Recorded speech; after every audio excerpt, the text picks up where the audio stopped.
My mom sent me a message that read, "We changed all the locks. You don't have a home anymore. Let's see how brave you are now." Haha. 2 days later, I got an urgent email from their lawyer. "We have a problem. Call immediately. This is Mackenzie Wilson, and just last month my life imploded. I lost my job at a failed startup, but nothing could have prepared me for coming home to find every single lock on my house changed. My phone buzzed with a text from my mother. We changed all the locks. You don't have a home anymore." Through my tears, I remember typing back, "How funny. How brave they think they are." Our relationship had always been complicated, but this crossed a line I never imagined. And then, just 2 days later, an urgent email from their lawyer changed absolutely everything. Growing up in Oakwood Heights, a middle-class suburb outside Boston, my childhood looked picture-perfect from the outside. Our 2-story colonial, with its manicured lawn and white picket fence, could have been ripped straight from a real estate magazine. But inside those walls, my parents, Patricia and Robert Wilson, ran our home like a military academy. From my earliest memories, everything had to be done their way. My mother scheduled every hour of my day, piano lessons on Mondays, swimming on Tuesdays, academic tutoring on Wednesdays. My father? He'd review my report cards with a red pen, circling any grade below an A with a disappointed sigh. "Mackenzie," he'd say, pushing my B+ math test across the kitchen table, "excellence isn't optional in this family." My younger brother, Trevor, adapted perfectly. Years younger than me, he became the golden child, following every rule without question. National Honor Society, captain of the debate team, eventual admission to my father's alma mater, Trevor checked every single box on their perfect child checklist. I, however, was born with questions on my lips. "But why do I need calculus if I want to be a writer?" I'd ask, earning exasperated sighs. "Because Wilson children become doctors or lawyers, not struggling artists," my mother would respond, her tone ending all discussion. By high school, our home became a battleground. I joined the school newspaper while my parents enrolled me in pre-med summer camps. I applied to journalism internships while they scheduled hospital volunteer hours. The constant push-pull exhausted us all, but neither side would surrender. When college application season arrived, I secretly applied to business programs, all while pretending to pursue pre-med. The day my acceptance letter from Northeastern's business school arrived, along with a partial scholarship, I finally showed my cards. "I'm going for business, not medicine," I announced at dinner, sliding the acceptance letter across the table. The silence lasted 10 excruciating seconds before my father spoke. "Then you'll do it without our support." They weren't bluffing. While Trevor would later receive a fully funded education, I worked 3 jobs: campus bookstore mornings, waitressing evenings, and weekend retail to cover what my scholarship didn't. Those years taught me independence, but they also created a canyon between my parents and me that never fully closed. After graduation, I landed an entry-level marketing position at a promising tech startup. The salary barely covered my tiny apartment and student loans, but it was mine. For 3 years, I built my career, visiting my parents' house only on major holidays where conversation remained superficial and tense. Then, COVID hit. Our startup lost its funding, downsized, and eventually collapsed entirely. With the job market frozen and my savings depleted after 2 months of unemployment, I faced the unthinkable, asking my parents if I could move back home temporarily. 6 months, maximum, I promised, as they reluctantly cleared out Trevor's old room, just until I find something stable. From day one, the arrangement was strained. They imposed the same rules as when I was 16, curfews, short charts, and mandatory family dinners where my mother would subtly mention medical school applications were still an option at my age. Every job rejection email in my inbox became ammunition for their argument that I'd chosen the wrong path. "Marketing for tech companies in this economy?" my father would scoff. "You could have been halfway through your medical residency by now." Tensions escalated over my 6-month stay. My contributions to household expenses, whatever I could scrape together from occasional freelance work, were dismissed as insufficient. My job search efforts were deemed unfocused. My interviews for positions they considered beneath a Wilson were met with silent disapproval. The final straw came after I lost a promising job opportunity at a digital marketing agency. After 5 interviews, I'd been the second choice. Devastating news I received via email while sitting at the kitchen table. "Maybe this is a sign," my mother said, watching me fight back tears. "Your grandmother would be so disappointed to see you struggling like this." That comment ignited something in me. My grandmother, my mother's mother, had been my greatest supporter before her death 3 years ago. She'd secretly slipped me checks during college and always told me to follow my passions. "Don't you dare tell me what Grandma would think." I snapped. She was the only one who ever supported me unconditionally. What followed was the worst argument we'd ever had. Words like ungrateful, failure, and disappointment flew across the room. I accused them of never loving me for who I was. They called me entitled and delusional about my capabilities. I stormed out to clear my head, spending the night at my friend Allison's apartment. The next morning, I had a job interview across town, not my dream position, but something that would get me back on my feet. I sent a text to my mother saying I'd be back that evening to talk more calmly. I never imagined that by evening, I would no longer have a home to return to. The job interview went surprisingly well. The position was for a content marketing manager at a small but stable company, less exciting than my startup days, but with reliable pay and benefits. As I walked to my car, I felt a glimmer of hope for the first time in weeks. Maybe this would be my ticket back to independence, away from the daily tension at my parents' house. During the drive home, I even practiced what I'd say to smooth things over after last night's fight. Let's start fresh, I rehearsed. I have a good feeling about this interview, and I'm grateful for the roof over my head while I get back on my feet. It was just after 4:30 p.m. when I pulled into the familiar driveway. The house looked exactly as it had that morning. Neat hedges, my mother's garden gnome standing sentry, the American flag by the front door gently waving in the autumn breeze. Everything appeared normal. Then I tried to open the front door. My key slid into the lock but wouldn't turn. That's strange, I thought, jiggling it harder. Maybe it stuck? I tried again, wiggling the key more forcefully, but it wouldn't budge. Hello? I called, knocking on the door. Mom? Dad? The lock seems jammed. No answer. I walked around to the side entrance by the kitchen, the door we used most frequently. Again, my key slid in but wouldn't turn. A cold feeling settled in my stomach as I tried the back door, with the same result. Standing on the back patio, I pulled out my phone and called my mother, straight to voicemail. I tried my father, with the same result. Finally, I called my brother Trevor, who lived 2 hours away in New York City. Trevor? Hey, something weird is happening. I can't get into the house and Mom and Dad aren't answering. A long pause. Mac. I think you should check your texts. I pulled the phone from my ear and saw a new message notification from my mother that had arrived during my call with Trevor. With trembling fingers, I opened it. We changed all the locks. You don't have a home anymore. After last night, we've decided it's time for you to figure out your life on your own. Your things will be boxed up and available for pickup on Saturday when we'll be out. Arrange to have everything removed by 5 p.m. The ground seemed to tilt beneath me as I read and reread the message. My parents had locked me out. They had actually changed the locks while I was at a job interview. My home of 6 months, and my childhood home for 18 years before that, was suddenly inaccessible to me. Through the shock, I typed back, how funny. How brave they think they are. The laugh was pure bravado. Inside, I was crumbling. I immediately tried calling again, but both their phones remained off. I looked up at the house, at my bedroom window on the second floor, and realized all my possessions were inside. My clothes, my laptop, my portfolio, my birth certificate and passport. Everything. Mac, you still there? Trevor's voice came through the phone I'd forgotten was still connected. Did you know about this? I asked, my voice barely a whisper. Not until an hour ago. They called me after they did it. He sounded uncomfortable. Look, they're really upset about last night. Just give them some time to cool off. Time, Trevor? They've locked me out. All my stuff is in there. My documents, my work materials, everything. I have nowhere to go. Maybe stay with a friend for a few days? I'd offer my place, but Lisa's parents are visiting and... Forget it. I cut him off, anger replacing shock. Just tell them this is illegal. They can't just throw me out without notice. I'll talk to them, he promised weakly. Just don't do anything to make it worse, okay? I hung up and sat in my car, staring at the house where I'd grown up. Through the kitchen window, I could see my mother moving around, deliberately not looking outside. She knew I was here. They both knew. With shaking hands, I called Allison, the friend I'd stayed with the previous night. Ally, I need a huge favor. Can I crash on your couch again? My parents. My voice broke. My parents changed the locks. They've kicked me out. Allison's outrage was immediate and comforting. They did what? Of course, you can stay here. Oh my God, Mac, that's horrible. Do you need me to come get you? No, I have my car. I'll be there in 20 minutes. Thank you so much. As I started the engine, Mrs. Henderson, the elderly neighbor who'd lived next door since I was a child, approached my window with concern written across her face. Mackenzie dear, is everything all right? I saw you trying the doors. I could barely meet her eyes, humiliation burning through me. My parents changed the locks, Mrs. Henderson. They've decided I'm not welcome anymore. Her face fell. Oh, sweetheart, that's not right. Do you have somewhere to go? Yes, a friend's place, but all my things are still inside. She patted my hand through the window. I'll keep an eye out. If I see them leaving, I'll let you know. Maybe you can get your essentials then. I thanked her and drove away, watching my childhood home recede in the rearview mirror, feeling like I was 16 again, powerless, misunderstood, and completely alone. That night on Allison's couch was the lowest point of my adult life. After she went to bed, I finally allowed myself to break down completely. The betrayal cut deeper than I could have imagined. These were my parents, the people who were supposed to love me unconditionally. Instead, they'd literally locked me out of their lives because I didn't fit their predetermined mold.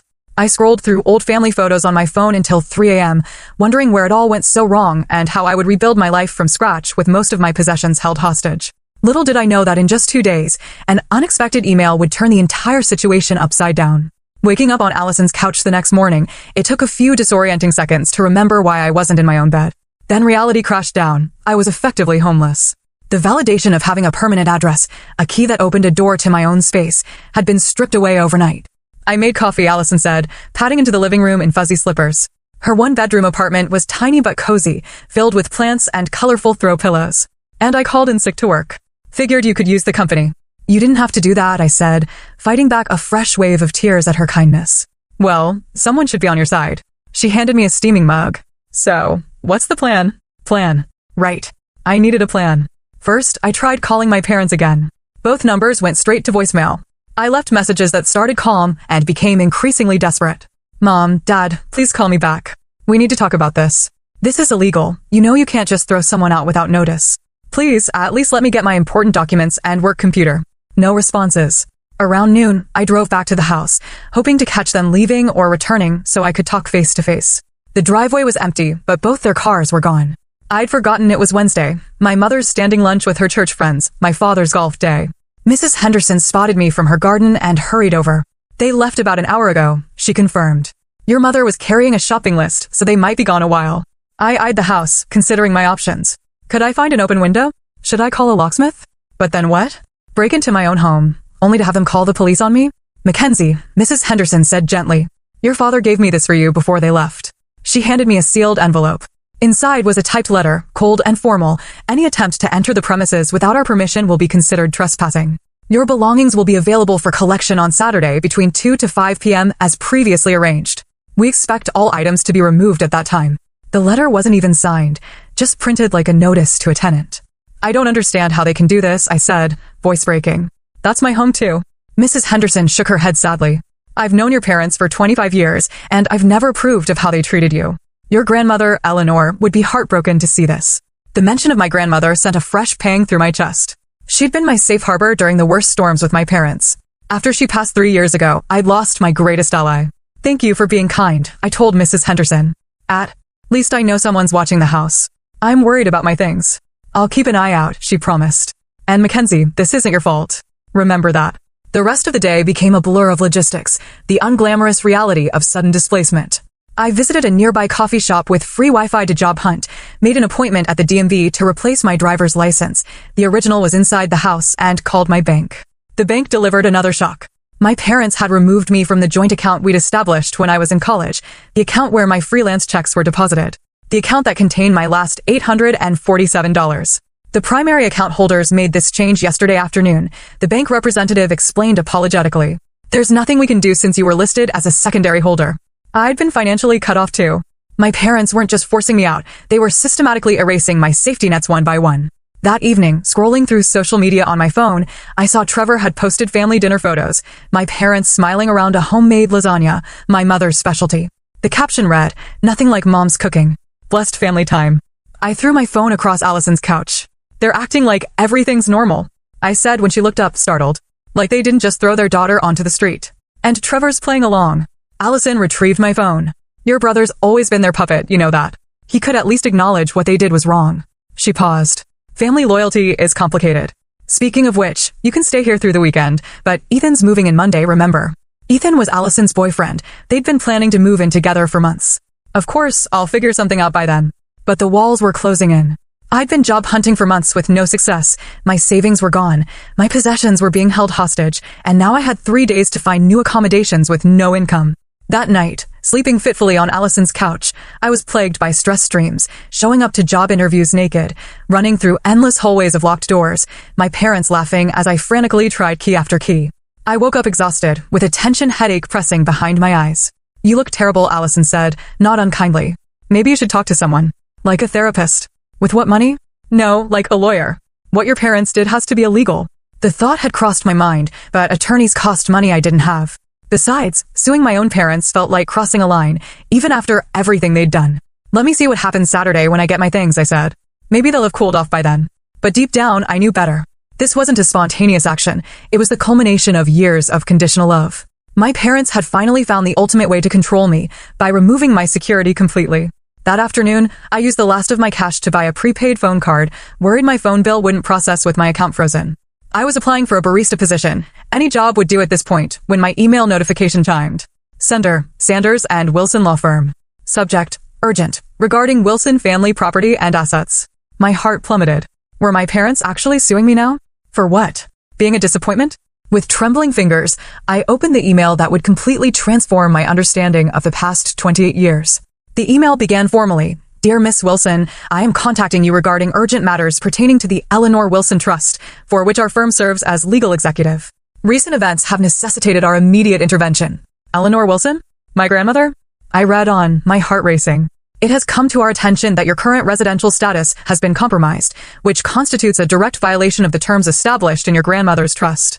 We request an immediate consultation to discuss your legal options. The message included contact information for Jonathan Peters, senior partner, and requested I call at my earliest convenience. A confidentiality notice at the bottom warned against unauthorized disclosure of the email's contents. I read it 3 times, trying to make sense of it. My grandmother had a trust? One that somehow involved my residential status? And what did they mean by legal options? With shaking hands, I dialed the number. Sanders and Wilson, how may I direct your call? Came a professional female voice. This is Mackenzie Wilson. I received an email from Jonathan Peters about my grandmother's trust. One moment, please, Miss Wilson. After a brief hold with generic classical music, a deep male voice came on the line. Miss Wilson, thank you for your prompt response. I'm Jonathan Peters. What's this about my grandmother's trust? I wasn't aware she had one. That's precisely why we need to meet. There are confidentiality concerns I can't address over the phone. Could you come to our office tomorrow morning at 10 a.m.? Yes, I can do that. I wrote down the address he provided. Excellent. And Miss Wilson, please bring any documentation of your recent living situation and the circumstances of your departure from the family residence. After hanging up, I sat frozen, mind racing.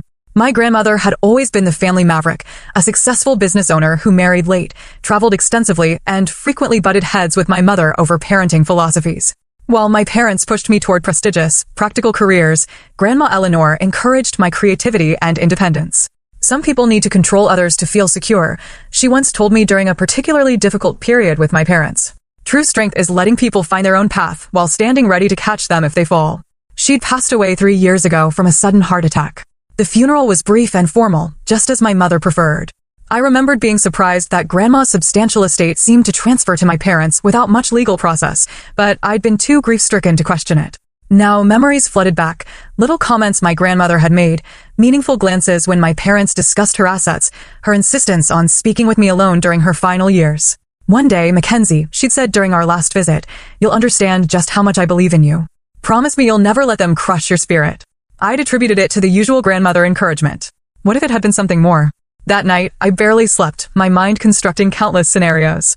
By morning, I'd cycled through everything from inheriting a small savings bond to discovering my grandmother had been a secret millionaire. I arrived at Sanders and Wilson 15 minutes early, acutely aware of my wrinkled clothes and the dark circles under my eyes. The building was an imposing downtown high-rise, its lobby all marble and glass. I felt desperately out of place. At the reception desk, I gave my name with as much confidence as I could muster. Miss Wilson? Welcome, said the receptionist, a polished woman in her 50s. Mr. Peters is expecting you.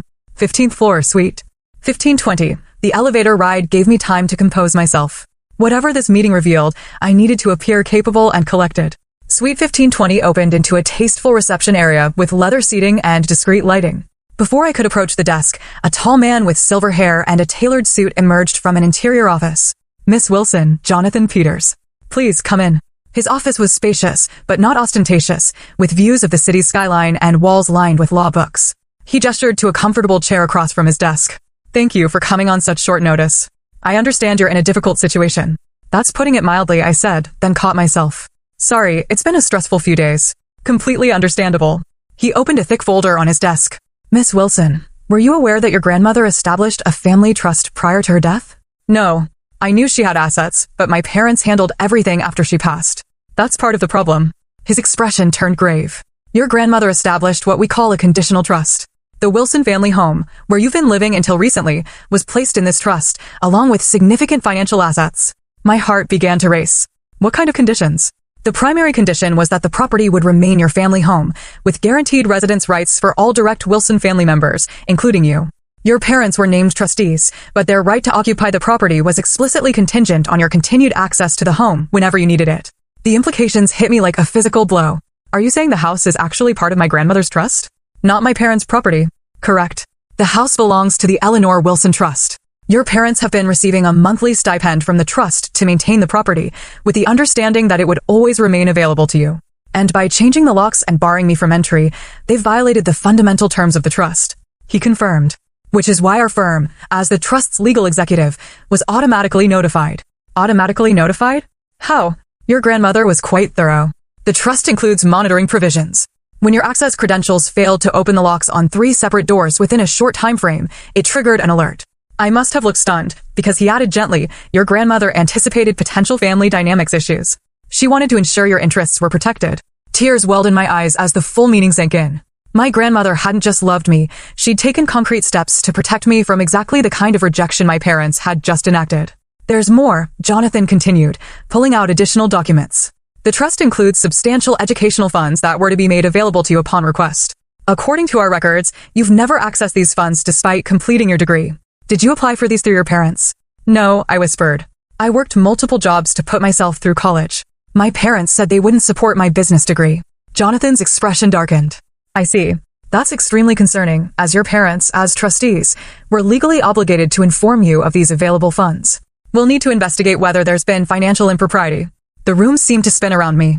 Not only had my parents locked me out of a home that wasn't technically theirs to control, but they might have been withholding education funds specifically designated for me.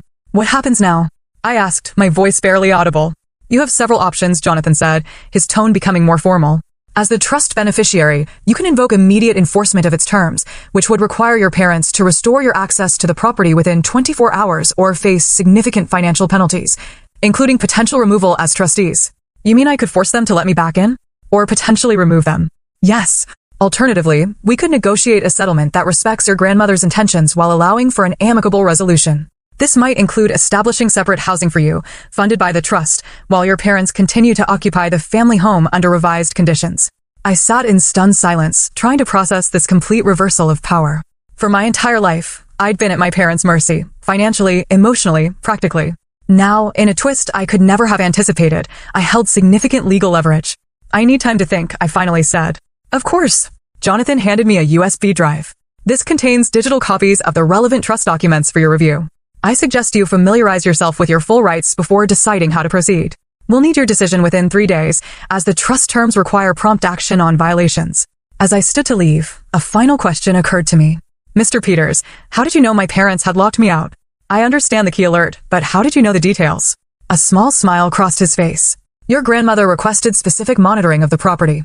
We have an arrangement with a trusted local contact who confirms any suspicious activity. Mrs. Henderson, my grandmother's oldest friend. The pieces clicked into place. As I left the office, clutching the USB drive, I felt simultaneously overwhelmed and strangely empowered.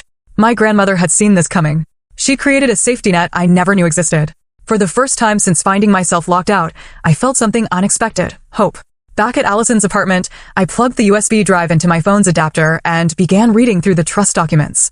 The legal language was dense, but the core message was crystal clear. My grandmother had created an elaborate safety net specifically designed to protect me from my parents' controlling behavior. The Wilson family home, the colonial where I'd grown up, the house I'd been locked out of, had been purchased by my grandmother decades ago. She'd allowed my parents to live there while raising their family, but had never transferred ownership. Instead, upon her death, the property was placed in trust with specific conditions. My parents could continue living there rent-free and would receive a monthly stipend for maintenance and property taxes, but only if they guaranteed that I would always have a place in that home if I needed it. The moment they violated that condition by changing locks or otherwise preventing my access, they would trigger a series of escalating consequences. First came a formal warning. If access wasn't restored within 7 days, the monthly stipend would be suspended. If the situation remained unresolved after 30 days, my parents could face removal as trustees and potentially lose their right to occupy the property entirely. They risked losing everything just to teach me a lesson, I whispered to myself, still struggling to comprehend the magnitude of their gamble. But the property revelation was just the beginning. As I continued reading, I discovered that my grandmother had established a substantial education fund that should have been available to me throughout college and remained accessible for further education or professional development. According to the documentation, my parents, as trustees, had received quarterly reminders of these funds. Yet, they'd watched me work 3 jobs, take out loans, and struggle financially through college without ever mentioning this available support. Most shocking of all was the personal letter from my grandmother included in the digital files, dated just 2 months before her death. It spoke directly to me. My dearest Mackenzie, if you're reading this, then something has gone wrong. I've tried throughout your life to buffer the controlling tendencies I've observed in your parents, my own daughter included. But I've always feared that without my presence, their behavior might escalate. This trust is my way of protecting you even after I'm gone. You have always been brave enough to forge your own path, even when it was difficult. That independent spirit is your greatest strength, though your parents may see it as defiance. The funds and provisions included here are not about money, but about freedom, the freedom to make your own choices without economic coercion. Use these resources wisely, but never feel guilty for claiming what is rightfully yours. Know that I am prouder of you than words can express. All my love, Grandma Eleanor. I read the letter 3 times, tears streaming down my face. Even from beyond the grave, my grandmother had found a way to support me, to validate my choices, and to provide the unconditional love my parents had always withheld. The next morning, I returned to Jonathan Peters' office with a clearer understanding and many questions. I've reviewed the documents, I told him after we'd settled in his office. I'm still processing everything, but I have concerns about the education fund if my parents have been misusing it. Jonathan nodded gravely. We've begun a preliminary audit. The initial findings are troubling. It appears that regular withdrawals have been made from the education fund over the past 3 years, despite you not being enrolled in any educational programs during that period. They've been taking money that was meant for me? Is that legal? As trustees, they had technical access, but the terms clearly state the funds were exclusively for your educational benefit. If they've been using these funds for other purposes, it constitutes a serious breach of fiduciary duty. The betrayal cut deep. Not only had they denied me access to financial support during college, but they appeared to have been helping themselves to my inheritance since my grandmother's death. We've also confirmed through property records that significant renovations were made to the family home last year, Jonathan continued. A new kitchen, master bathroom upgrades, and a backyard landscaping project totaling approximately $87,000. I remembered those renovations. My mother's dream kitchen with custom cabinets and top-of-the-line appliances. My father's elaborately landscaped backyard retreat with a built-in grill and water feature. Projects they'd claimed they'd been saving for over many years. They used my education money to remodel the house, I said flatly. That appears to be the case.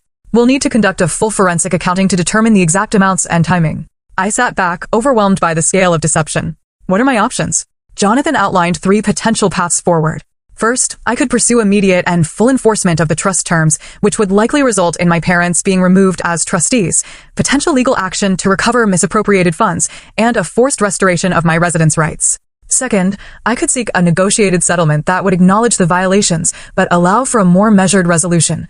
Perhaps establishing separate housing for me funded by the trust while imposing stricter oversight of my parents' trustee activities. Third, I could attempt family mediation with legal representation present, trying to resolve the situation while preserving some family relationship.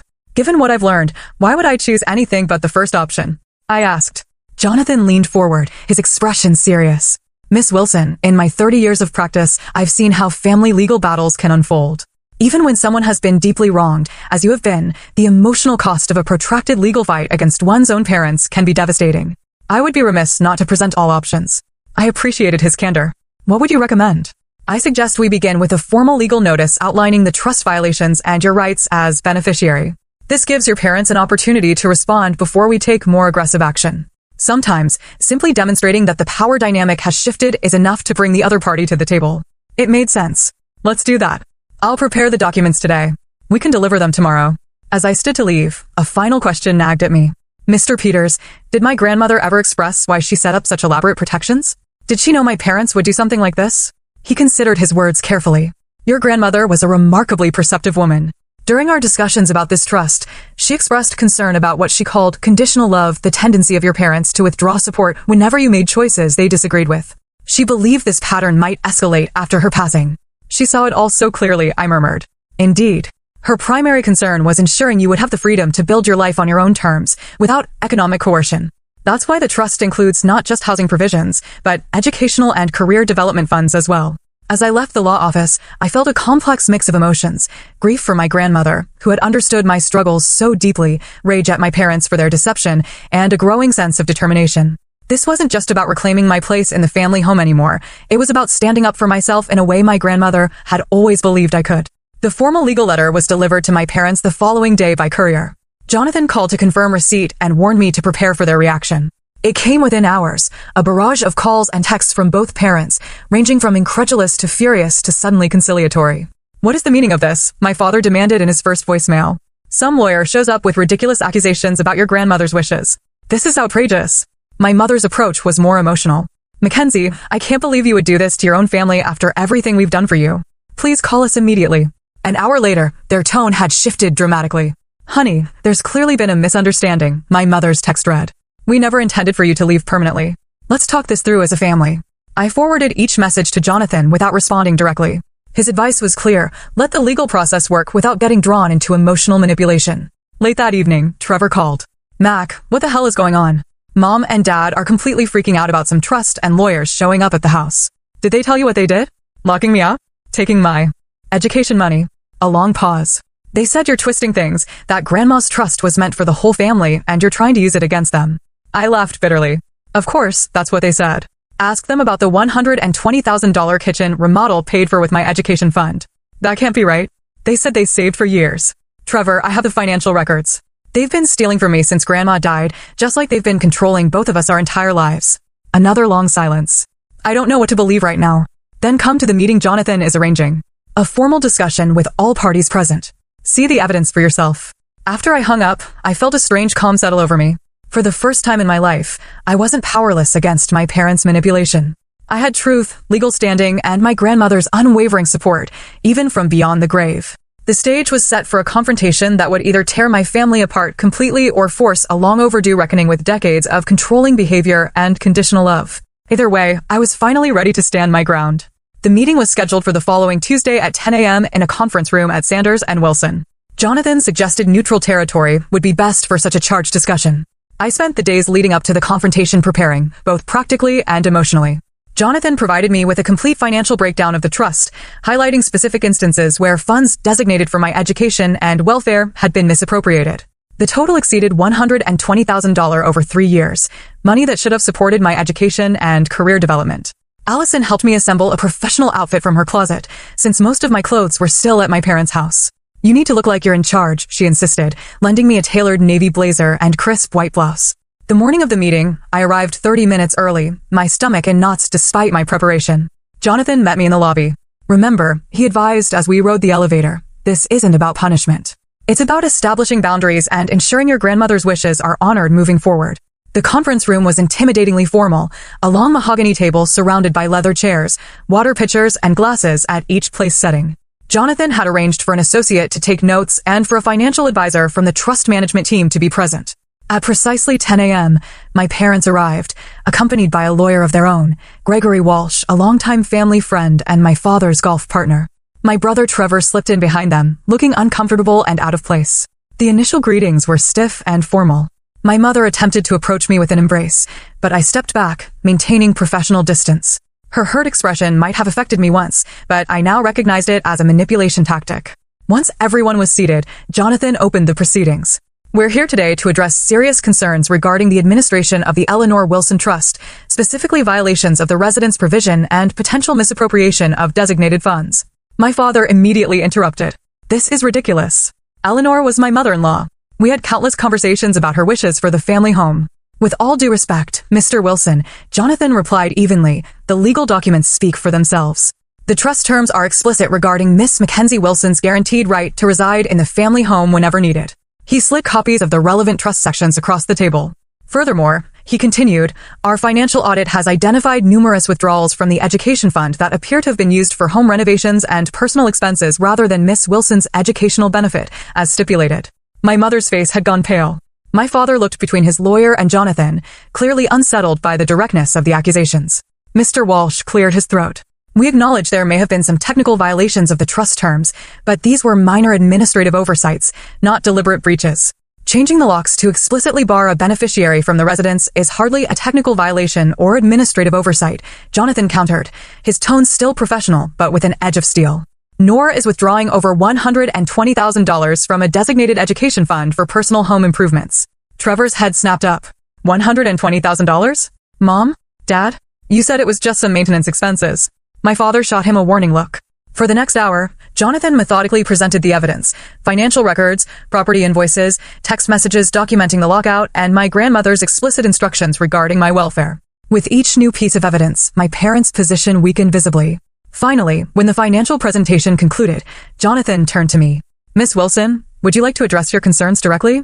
Taking a deep breath, I looked directly at my parents for the first time since the meeting began. My entire life, you've used financial control as a weapon. When I chose business over medicine, you cut me off completely. You watched me work 3 jobs through college without ever mentioning the education fund Grandma established for me. And when I needed shelter during a difficult time, you exploited my vulnerability to reassert control over my life. My voice grew stronger as I continued. What hurts most isn't the money. It's that you betrayed not just me, but Grandma Eleanor too. She trusted you to honor her wishes, to support my independence even when you disagreed with my choices. Instead, you violated that trust in every possible way. My mother's eyes filled with tears. We only wanted what was best for you, Mackenzie. We've always just wanted you to succeed. No, I replied firmly. You wanted me to succeed on your terms, following your plan. That's not love. That's control. My father, looking cornered, finally erupted. This is how you repay us for raising you, by sicking lawyers on your own family? Your grandmother would be ashamed. Actually, Jonathan interjected smoothly. Mrs. Eleanor Wilson anticipated this exact scenario. That's why she established the monitoring protocols and enforcement mechanisms in the trust. She left explicit instructions regarding her concerns about your controlling behavior toward Mackenzie. He produced my grandmother's letter, copies of which were distributed around the table. As my parents read her words, the fight seemed to drain out of them. My mother covered her mouth, tears streaming freely now. Trevor, who had been silent throughout most of the meeting, finally spoke. I had no idea any of this was happening. Mac, why didn't you tell me how bad things were? Would you have believed me? I asked gently. You've always seen a different version of Mom and Dad than I have. He looked down, acknowledging the truth of my words. After a moment of heavy silence, Jonathan redirected the conversation. We need to establish a path forward that honors the trust terms while allowing for family healing, if possible. Miss Wilson has prepared a proposal. I nodded, pulling out the document I'd prepared with Jonathan's help. I'm not interested in punishing you or creating an ongoing legal battle, I began. What I want is independence and a recognition of the harm that's been done. My proposal has 3 parts. I outline my terms clearly. First, the trust would purchase a small condo for me using a portion of the education funds that should have been available during college. This would provide me with stable housing while I rebuilt my career. Second, my parents could continue living in the family home, but financial oversight of the trust would transfer to an independent trustee to prevent further misuse of funds. Third, we would commit to family therapy to address the patterns of control and conditional support that had damaged our relationship for decades. And if we refuse, my father asked, though his usual confidence had evaporated. Jonathan answered before I could. Then we proceed with formal enforcement of the trust violations. This would likely result in your removal as trustees, potential legal action to recover misappropriated funds, and a significant reduction in your benefits under the trust. Mr. Walsh leaned over to whisper something to my father, who listened with a tightening jaw before finally nodding. We'll need time to review the proposal in detail, Mr. Walsh stated formally. Of course, Jonathan replied. We can give you 48 hours. After that, we'll need to proceed with enforcement actions as required by the trust terms. As the meeting concluded, my mother approached me while my father was speaking with their lawyer. Mackenzie, she said quietly, I never meant. I didn't realize how this looked from your perspective.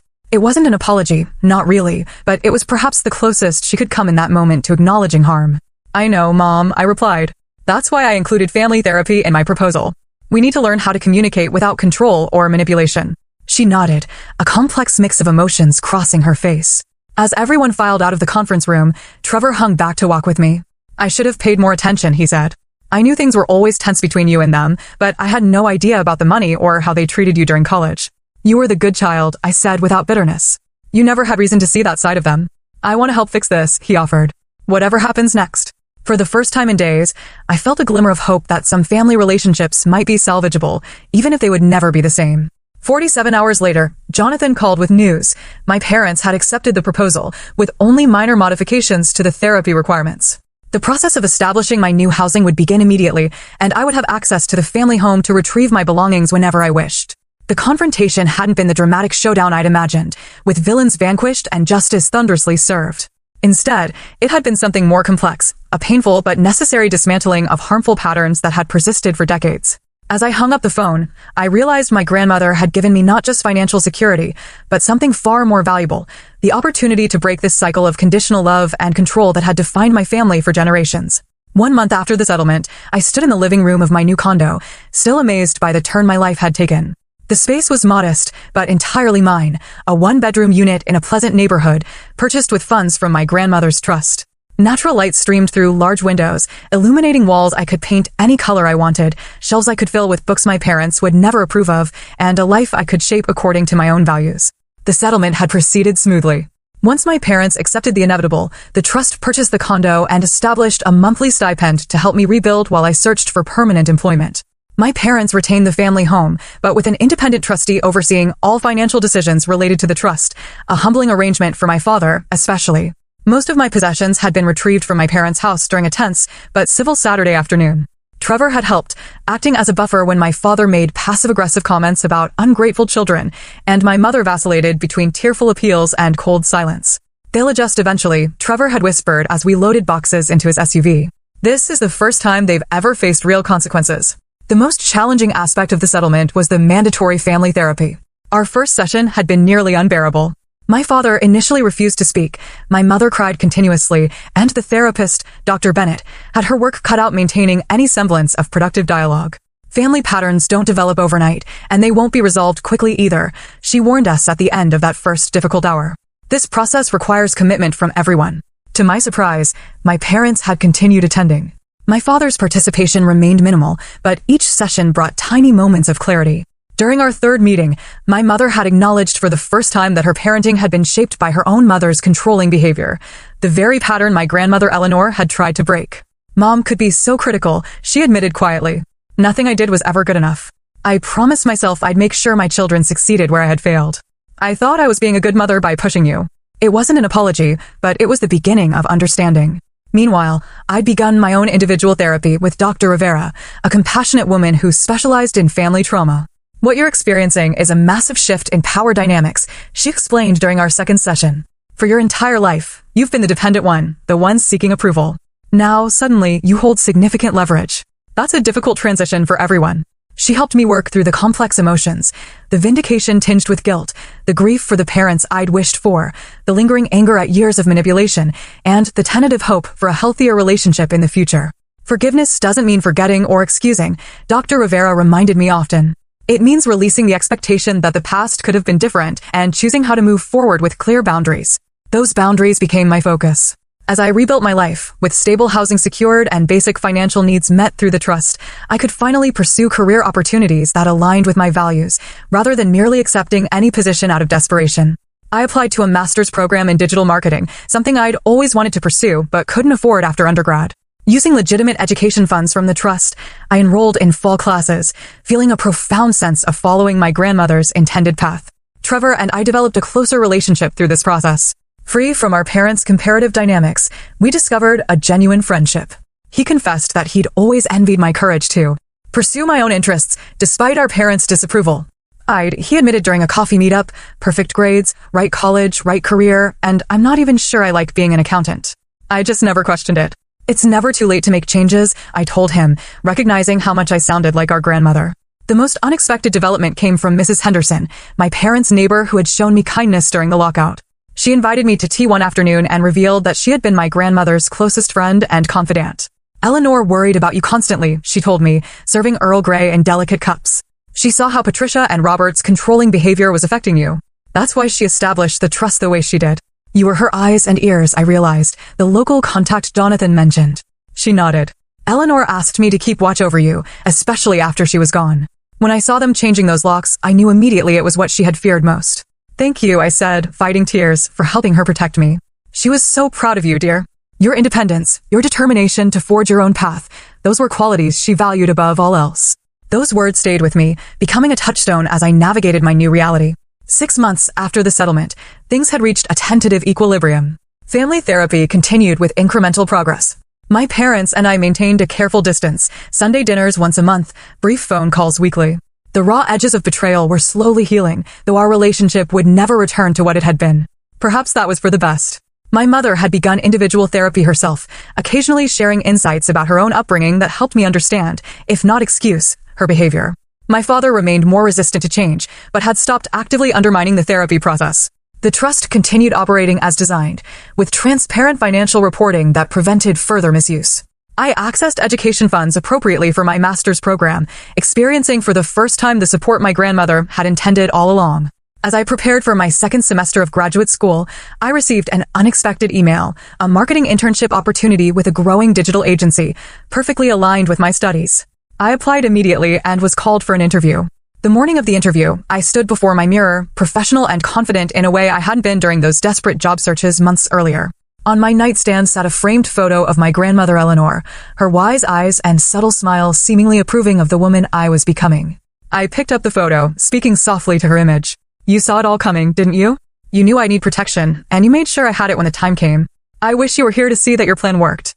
In that quiet moment, I realized the profound gift my grandmother had given me, not just financial security, but the chance to break generational patterns of control and conditional love.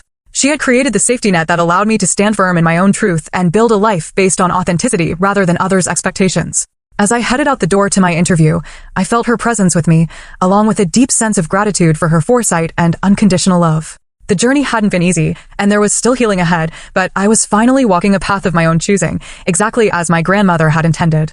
Have you ever had to stand up to family pressure or expectations to follow your own path? I'd love to hear your stories in the comments below. And if this story resonated with you, please like and subscribe to follow more of my journey. Sometimes, the family we choose and the boundaries we set are the most important steps toward finding our true selves. Thank you for watching, and remember that you deserve support that doesn't come with strings attached.